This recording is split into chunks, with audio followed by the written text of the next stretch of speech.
Hello बच्चों, इस video में आपको पढ़ाने जा रहा हूँ model question paper science class 8 set number 3 with the proper answers. मैंने model paper number 1 and model paper number 2 already आपका एक्सप्लेन किया हुआ है अपने चैनल पे, तो चैनल पे विजिट करके आप उसको देख सकते हैं।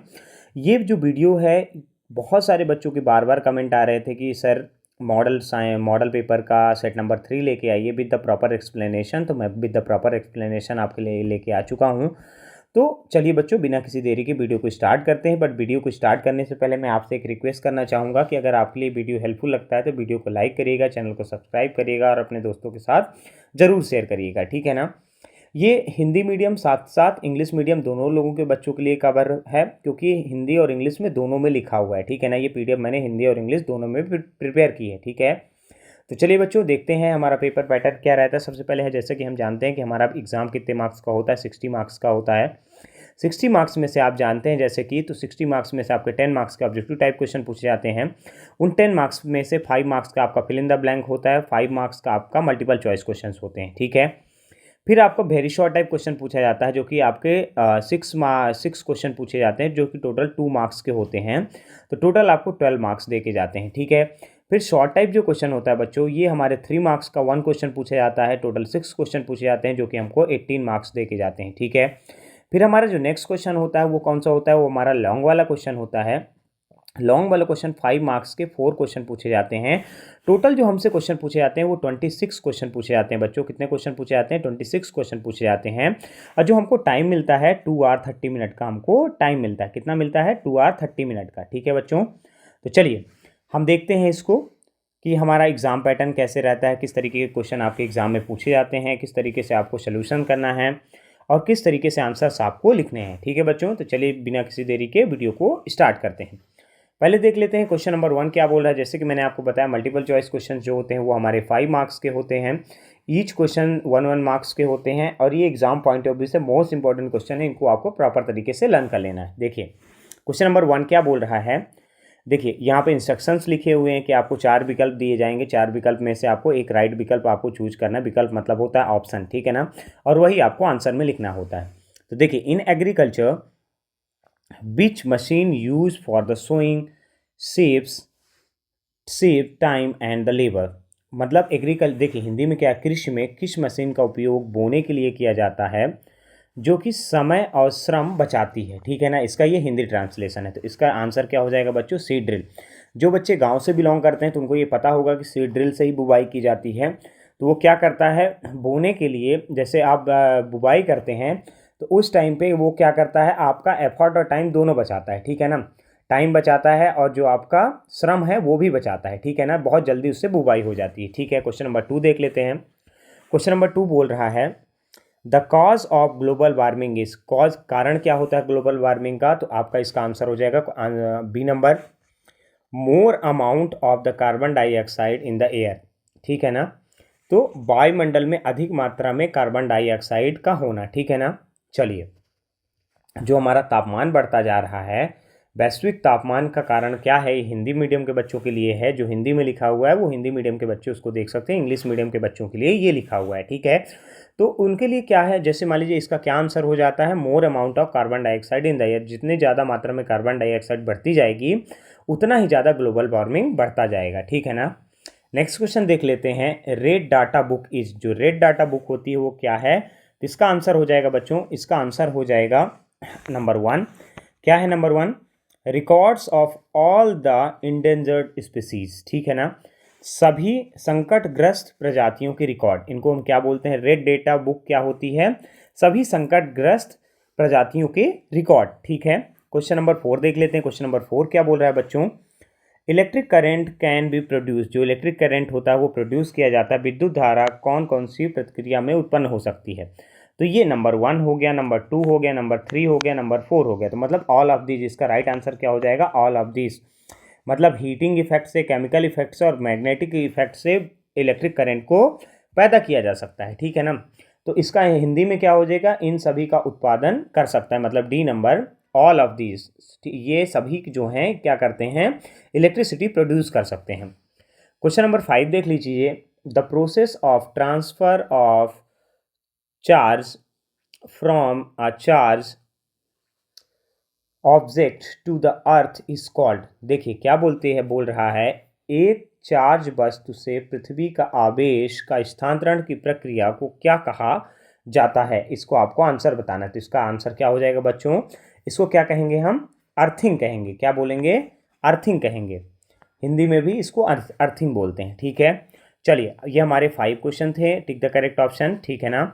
अब चलिए हम देख लेते हैं फिल इन द ब्लैंक जो हमारा है। फिल इन द ब्लैंक जैसे कि मैंने आपको बताया कि 5 मार्क्स का पूछा जाता है, जो कि हमारे एग्जाम पॉइंट ऑफ व्यू से मोस्ट इंपॉर्टेंट होता है। ठीक है, तो क्वेश्चन नंबर 6 देख लेते हैं। The process of conservation of the natural sugar into alcohol is called. देखिए प्राकृतिक चीनी को अल्कोहल में बदलने की प्रक्रिया को डैश कहा जाता है, तो इसका क्या हो जाएगा, फर्मेंटेशन कहते हैं। ठीक है ना, हिंदी में इसको किण्वन बोलते हैं। ठीक है, चलिए नंबर 7 देख लेते हैं। Coal produce mainly dash gas when burned. Coal जो होता है कोयला जलाने पे मुख्य रूप से डैश गैस उत्पन्न करता है, तो कौन सा है, कार्बन डाइऑक्साइड। तो हिंदी में इसका कार्बन डाइऑक्साइड, इंग्लिश में भी आपका कार्बन डाइऑक्साइड ही रहेगा। ठीक है ना। चलिए क्वेश्चन नंबर नेक्स्ट क्वेश्चन देख लेते हैं। हमारा जो क्वेश्चन नंबर इसके बाद है, तो नेक्स्ट क्वेश्चन है ignition temperature of the petrol is. जो इग्निशन टेम्परेचर होता है पेट्रोल का वो क्या होता है, लो होता है, मतलब लो मतलब कम होता है। नेक्स्ट क्वेश्चन देखते हैं। नेक्स्ट क्वेश्चन हमारा क्या बोल रहा है बच्चों, नेक्स्ट क्वेश्चन यहाँ पे बोल रहा है, गलती से देखिए पीडीएफ में क्या हो गया है कि यहाँ पे जहाँ पे 8 नंबर होना चाहिए था वहाँ पे मैंने गलती से क्या कर दिया है, उसको चेंज कर दिया, क्योंकि हमारे टोटल 10 क्वेश्चन होते हैं। लेकिन आपको क्वेश्चन से मतलब है बच्चों, नंबरिंग तो थोड़ा सा इधर उधर हो गई, तो उसके लिए मैं उसको अगली पीडीएफ में सुधार दूंगा। चलिए क्वेश्चन नंबर 9 देख लेते हैं। ये हमारा 9 नंबर क्वेश्चन है। ठीक है ना। A solution containing sugar is a dash conductor of electricity. देखिए चीनी युक्त घोल डैश विद्युत का कंडक्टर होता है, तो ये क्या होता है, बैड कंडक्टर होता है, मतलब बुरा कंडक्टर होता है। ठीक है, चलिए क्वेश्चन नंबर 10 देख लेते हैं। ये 10 है बच्चों, ये गलती से मिस्टेक हो गया है। ठीक है ना। देखिए the outer most layer of the earth is called. जो आउटर मोस्ट लेयर होती है अर्थ की, वो क्या कहलाती है, पृथ्वी की बाहरी परत को डैश कहा जाता है, तो इसका क्या हो जाएगा, क्रस्ट कहते हैं। ठीक है ना, क्या बोलते हैं, क्रस्ट बोलते हैं। ठीक है, अब वेरी शॉर्ट टाइप क्वेश्चन, जैसा कि मैंने आपको बताया कि ये हमारे 2 मार्क्स के ईच क्वेश्चन होते हैं। टोटल हमसे 6 क्वेश्चन पूछे जाते हैं, जो कि हमको 12 मार्क्स दे के जाते हैं, और ये सारे के सारे question exam point of view से मोस्ट इंपॉर्टेंट होते हैं। ठीक है ना। तो चलिए 11 नंबर क्वेश्चन देख लेते हैं, क्या बोल रहा है, why pasteurised milk can be used without boiling but unpasteurised milk need to be boiled.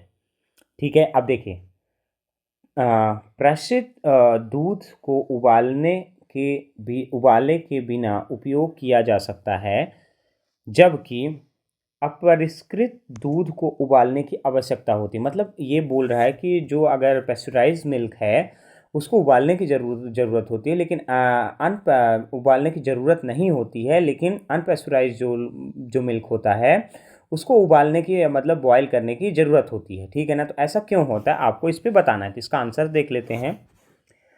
Pasteurise milk is heated to a specific temperature. जो पैस्चराइज मिल्क होता है वो हीट किया जाता है एक स्पेसिफिक टेम्परेचर पे, to kill the harmful bacteria. किसके लिए, हार्मफुल बैक्टीरियाज को मारने के लिए। Making it safe to consume without, मतलब उसको सेफ बनाने के लिए क्या करेंगे आप, बॉइलिंग, जैसे आप अगर उसको बॉयल करते हैं तो सेफ हो जाता है। अनपैस्चराइज मिल्क में contain the harmful pathogens and need to be boiled to kill them. ठीक है ना। अब इसका हिंदी मतलब देख लीजिए,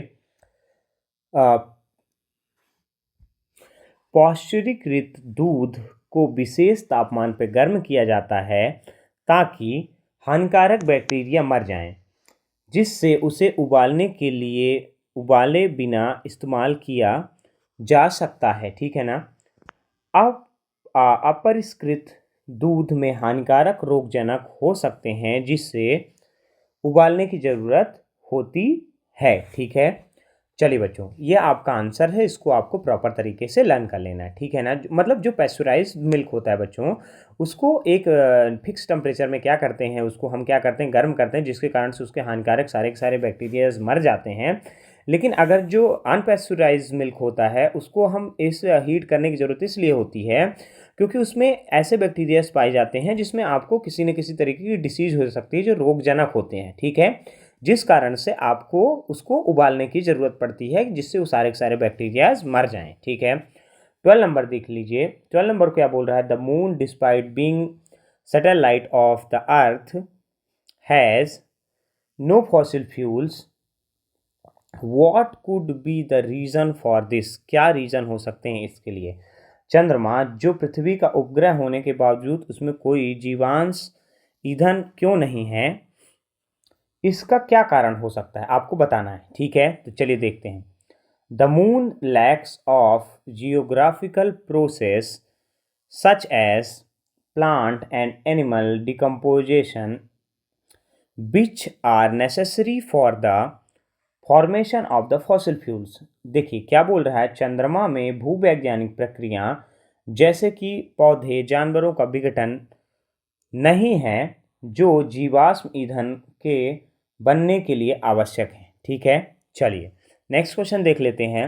30 number, what is fertilisation. Fertilisation क्या है? Fertilisation is the process in which the male gamete sperm combines with the female gametes, answer egg, to form a zygote leading to the reproduction। इसका हिंदी मतलब क्या निकल के आएगा बच्चों? इसका हिंदी मतलब निकल के आएगा, निषेचन वह प्रक्रिया है जिससे पुरुष युग्म मतलब स्पर्म महिला युग्म अंडाणु के साथ मिलकर युग्म मतलब जाइगोट बनाता है जिससे प्रजनन की प्रक्रिया शुरू होती है। अब इसको मैं एक बार समझा देता हूँ आपको। देखिए निषेचन जो हमारा फर्टिलाइजेशन होता है उसमें मेल का जो स्पर्म होता है साथ ही साथ फीमेल का जो एग होता है गैमेट होता है वो दोनों मिलके जाइगोट का निर्माण करते हैं जिससे क्या हो जाता है कि रिप्रोडक्शन की प्रोसेस चालू हो जाती है, ठीक है। 14 नंबर क्वेश्चन देख लेते हैं बच्चों। What will happen if a person does not have a sufficient amount of iodine in his diet। मतलब क्या होगा, यदि किसी व्यक्ति के आहार में आयोडीन की पर्याप्त मात्रा नहीं है तो क्या होगा आपको ही बताना है, ठीक है। तो इसका आंसर देख लेते हैं। A deficiency of iodine diet can be lead to thyroid problems such as goiter and development issues, ठीक है। हिंदी में इसका क्या मतलब हो जाएगा, आहार में आयोडीन की कमी से थायराइड की समस्या हो सकती है जैसे कि गोइटर और विकास संबंधी समस्याएं। मतलब ये मान लीजिए कि आपके पास अगर किसकी कमी हो जाती है, आयोडीन की आपके खाने में कमी होती है तो आपको थायराइड की समस्या हो सकती है और जो गोइटर जैसे बीमारियां हो सकती है और विकास में संबंधी भी प्रॉब्लम हो सकती है। जैसे मान लीजिए आपका बॉडी में प्रॉपर तरीके से ग्रोथ नहीं होती तो उसमें आयोडीन की कमी हो सकती है, ठीक है। 15 नंबर क्वेश्चन देख लेते हैं। Why are the tools meant of for cutting and piercing always have sharp edges. तो इसका हिंदी मतलब क्या होगा, काटने और छेदने के लिए बनाए गए उपकरणों में से हमेशा धारदार किनारे क्यों होते हैं। तो इसका आंसर देख लीजिए, क्या हो जाएगा इसका आंसर बच्चों।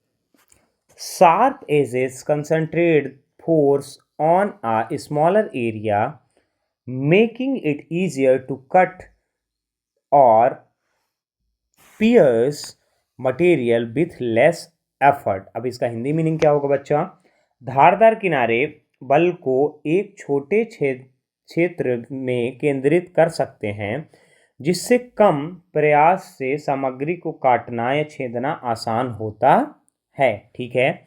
चलिए 16 नंबर क्वेश्चन देख लेते हैं, क्या बोल रहा है। Why are the lighting conductor install in tall building. जो लाइटिंग कंडक्टर्स होते हैं उनको बड़ी बिल्डिंग में क्यों इंस्टॉल किया जाता है, मतलब ऊंची इमारतों में आकाशीय बिजली कंडक्टर को क्यों स्थापित किए जाते हैं, ठीक है। तो इसका आंसर हो जाएगा, lightning conductor are installed to direct the electrical charge from lighting safety into the ground preventing damage to the building, ठीक है। अब इसका हिंदी मतलब क्या होगा बच्चों, आकाशीय बिजली कंडक्टरों को ऊंची इमारतों में स्थापित किया जाता है ताकि आकाशीय बिजली का विद्युत आवेश सुरक्षित रूप से जमीन में चला जाए और इमारत को नुकसान से बचाया जा सके, ठीक है।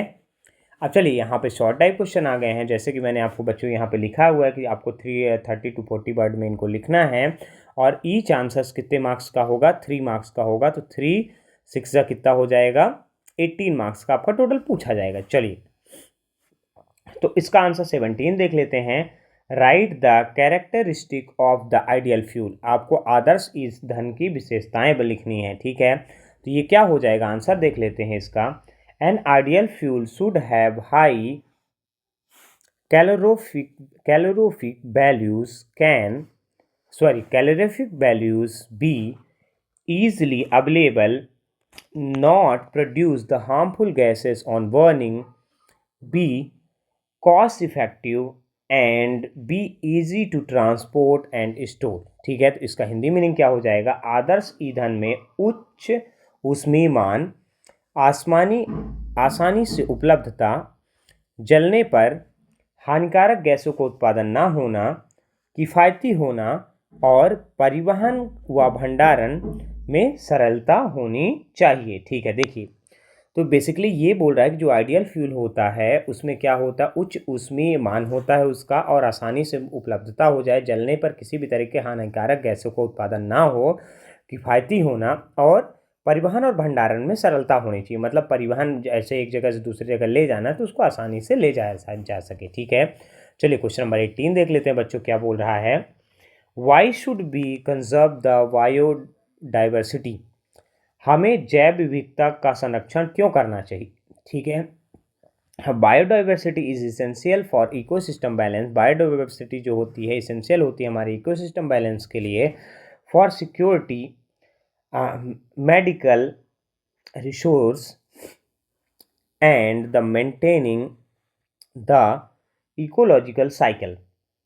Conserving the biodiversity ensure that the survival of species and the overall health of the environment। अब इसका हिंदी मीनिंग क्या निकल के आएगा बच्चों, देखिए जैव विविधता, परिस्थितिक तंत्र संतुलन, खाद्य सुरक्षा और औषधि संसाधन और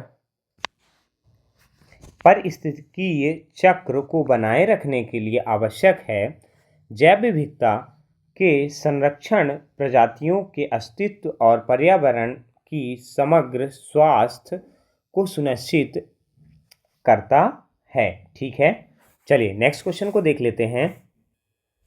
नेक्स्ट क्वेश्चन 19 नंबर देख लेते हैं। Why do the fish and the frogs lay eggs in hundreds whereas a hen lay only one eggs at a time। ठीक है, तो मछली और मेढक सैकड़ों अंडे देते हैं जबकि मुर्गी एक बार में केवल एक अंडा देती है। इसका क्या रीजन है आपको बताना है। तो फिश एंड फ्रॉग्स ले 100 of the eggs to ensure the survival of at least some offspring as they face high predation, hens lay fewer eggs with more paternal care, ensuring the higher survival chance of each egg। अब देखिए मछली और मेढक सैकड़ों अंडे देते हैं ताकि कम से कम कुछ संतान का जीवित रहना सुनिश्चित हो सके, क्योंकि इन्हें अधिक शिकार का सामना करना पड़ता है। मुर्गी कम अंडे देती है लेकिन अधिक माता पिता की देखभाल के साथ, जिससे प्रत्येक अंडे के जीवित रहने की संभावना अधिक होती है। ठीक है, चलिए बच्चों नेक्स्ट क्वेश्चन देख लेते हैं। नेक्स्ट क्वेश्चन क्या है, 20 नंबर जो हमारा क्वेश्चन है। Why can humans reproduce only after a certain age, मनुष्य केवल एक निश्चित आयु के बाद ही प्रजनन क्यों कर सकते हैं। देखिए humans can reproduce only after reaching the sexual maturity when the reproductive organs are fully developed and the body is capable of the producing the viable gametes, eggs and the sperms। Okay, चलिए इसको हिंदी में देख लेते हैं बच्चों, क्या बोल रहा है। मनुष्य केवल तभी प्रजनन कर सकते हैं जब वे यौन परिपक्वता तक पहुंच जाते हैं, जब प्रजनन अंग पूरी तरह से विकसित होते हैं और शरीर प्रजनन युग्म अंडाणु और शुक्राणु उत्पन्न करने में सक्षम होता है। ठीक है, चलिए क्वेश्चन नंबर 21 देख लेते हैं। What are the changes is in an object on applying a force. तो इसका क्या हो जाएगा बच्चों? इसका आंसर किसी वस्तु पर बल लगाने से उसमें क्या परिवर्तन होते हैं। ठीक है, applying the force on an object can result in changes such as movement, deformation, or acceleration depending on the nature of the force and the object properties। इसका हिंदी मीनिंग क्या हो जाएगा? किसी वस्तु पर बल लगाने से उसके भीतर गति, विकृत या त्वरण जैसे परिवर्तन हो सकते हैं जो बल की प्राकृतिक और वस्तु के गुणधर्मों पर निर्भर प्रकृति और गुणधर्मों पर निर्भर करती है। ठीक है, चलिए क्वेश्चन नंबर 22 देख लेते हैं। क्वेश्चन नंबर 22 क्या है? मोस्ट इंपॉर्टेंट क्वेश्चन में से, you are given sea water and distilled water, out of these which water would you use as conductor and why. आपको समुद्री जल और विशुद्ध जल दिया गया है, इसमें से आप किसे कंडक्टर के रूप में उपयोग करेंगे और क्यों। ठीक है, sea water would be used as a conductor because it contains salt and minerals that make it a good conductor of electricity। ठीक है, while distilled water has fewer ions and is poor conductor। ठीक है, अब इसका Hindi meaning देख लेते हैं। समुद्री जल को कंडक्टर के रूप में इस्तेमाल किया जाएगा क्योंकि इसमें लवण और खनिज होते हैं जो बिजली का अच्छा कंडक्टर बनाते हैं, जबकि डिस्टिल्ड वाटर में आयन कम होते हैं और यह खराब कंडक्टर होता है। चलिए लॉन्ग आंसर टाइप क्वेश्चन आ गए हैं बच्चों। जैसे कि हम जानते हैं कि लॉन्ग आंसर टाइप क्वेश्चन हमारे 5 मार्क्स के पूछे जाते हैं, टोटल 4 क्वेश्चन पूछे जाते हैं जो कि आपके एग्जाम पॉइंट ऑफ व्यू से मोस्ट इंपॉर्टेंट रहते हैं। ठीक है ना, तो देखिए, you are given sea water and distilled water, आपको दिया जाता है किसको? सी वाटर को और डिस्टिल्ड वाटर को, out of these as a conductor, इनमें से जैसे कंडक्टर के जैसे। ठीक है, ये सेम क्वेश्चन आ गया बच्चों, कौन सा वाटर आप यूज़ करेंगे, तो ये मिसप्रिंट होकर शायद सेम क्वेश्चन आ गया है, लेकिन मैं आपको इसको भी एक्सप्लेन कर देता हूँ। अगर मान लीजिए आपका लॉन्ग में आ जाएगा तो आपके लिए यूजफुल रहेगा। Which water would you use in a circuit and Y.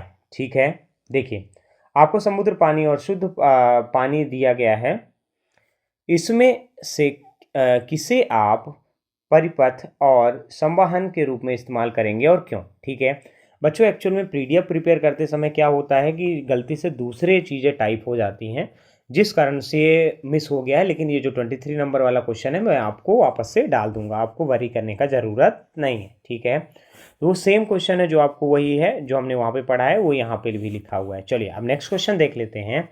24 देखते हैं। Friction is harmful but it is essential. जो फ्रिक्शन होता है वो क्या होता है? हार्मफुल होता है पर ये जरूरी होता है। Explain by giving the example, explain करना है आपको एग्जाम्पल के साथ। ठीक है ना, घर्षण हानिकारक है लेकिन आवश्यक भी है, क्यों? उदाहरणों के माध्यम से समझाइए। ठीक है ना, तो आपका आंसर देख लीजिए।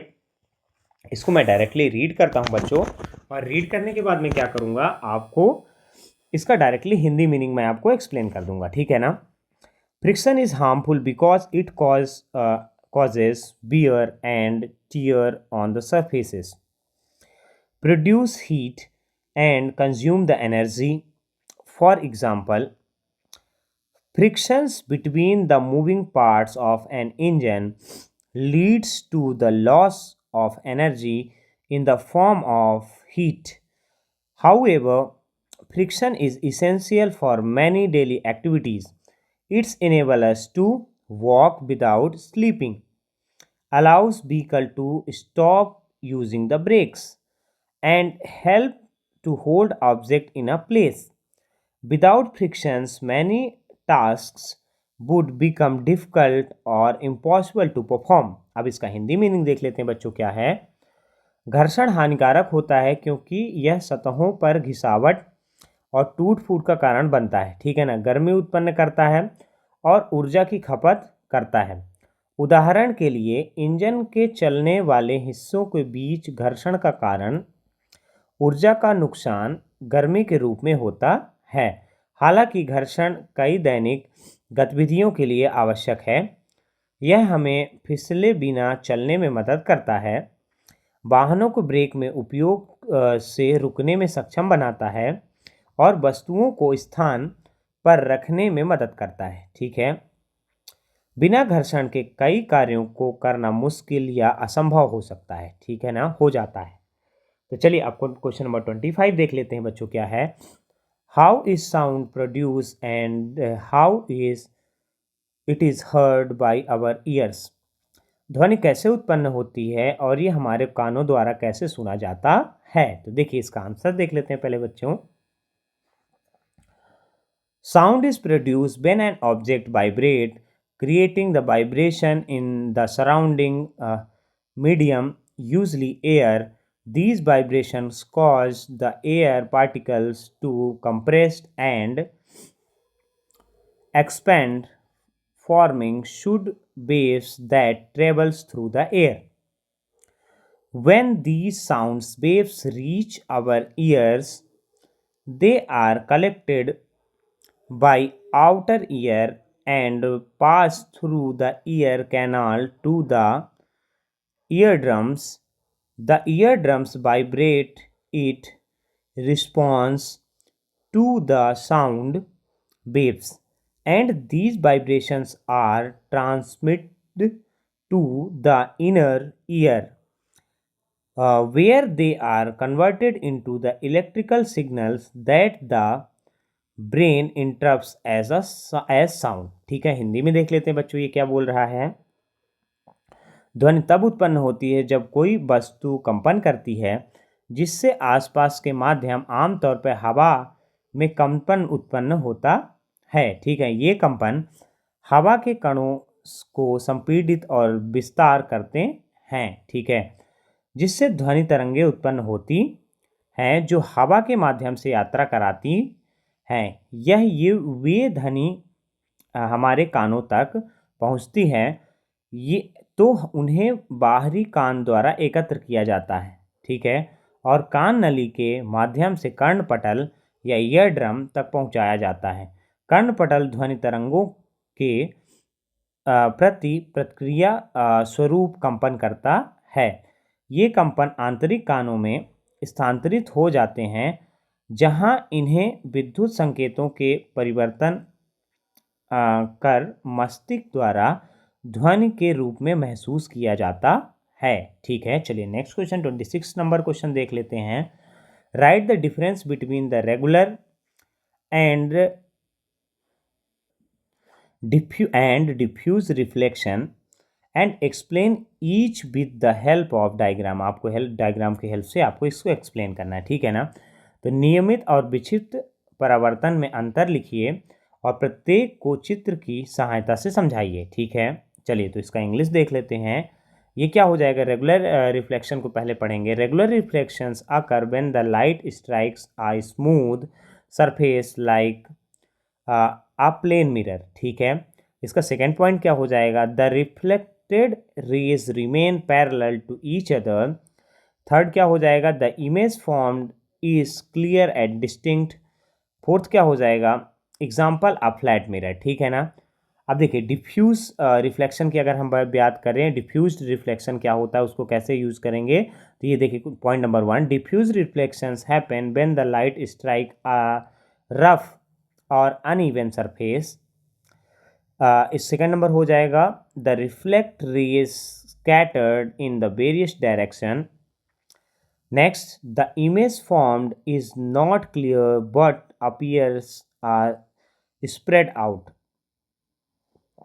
एग्जाम्पल क्या है, अ रफ वॉल और अ पीस ऑफ पेपर। ठीक है, देखिए इसका डायग्राम में आपको क्या करना है, डायग्राम में कैसे बनाना है। जैसे मान लीजिए light rays reflect off a smooth surface in the parallel, मतलब जैसे आप कोई लाइट अगर ऐसे पैरेलल जा रही है तो आपको ऐसे बना देना है उसको, और जो स्कैटर्ड हो जाती है तो आपको क्या करना है, उसको स्कैटर्ड वाले को ऐसे बना के और उसको जैसे इधर टर्न करा दिया, इधर टर्न करा दिया, इधर टर्न करा दिया, तो ऐसे करके आपको डायग्राम बना देना है। इसका डिफ्यूज्ड रिफ्लेक्शन की अगर हम बात करें तो ये कैसे हो जाएगा, light rays scattered after heating a rough surface. ठीक है ना, चलिए अब इसका हिंदी में मतलब देख लेते हैं बच्चों।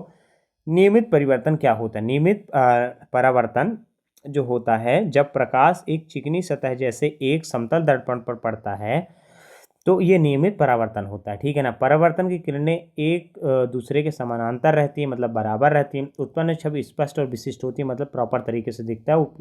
उदाहरण समतल दर्पण। लेकिन हम डिफ्यूज रिफ्लेक्शन की जब बात करेंगे तो क्या होगा, विक्षिप्त परावर्तन तब होता है जब प्रकाश एक खुरदुरी और असीमित सतह पर पड़ता है। ठीक है ना, देखिए सेकंड नंबर इसका पॉइंट क्या हो जाएगा, परावर्तित किरणें विभिन्न दिशाओं में फैल जाती हैं।